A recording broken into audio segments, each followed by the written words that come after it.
Pemirsa, puluhan kendaraan truk dan fuso odol terjaring dalam razia gabungan Satlantas Polres Ogan Ilir bersama tim terkait lainnya.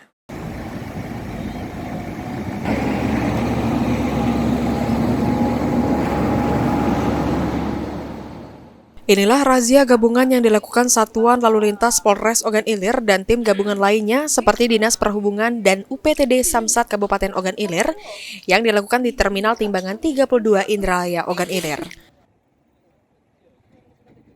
Dalam razia ini puluhan truk dan fuso yang overload dan overdimensi atau odol terjaring razia.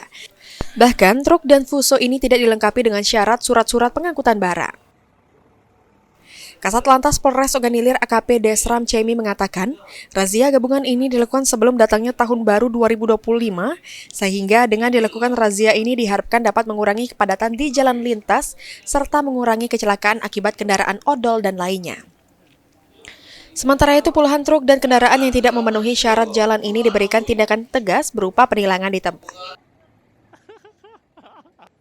Razia lintas sektoral, mana di sini gabung dari Polri, Dishub, Jasa Harja, Bapenda, dan instansi yang lainnya yang terlibat dalam rangka yang pertama, ya lama lagi akan menghadapi Nataru. Ya. Di samping itu juga memang sudah program dari Mabes sana, bahwasanya kita perlu penertiban masalah pertama pajak kendaraan, kelengkapan dan lain-lainnya, sehingga laka lantas bisa kita tekan.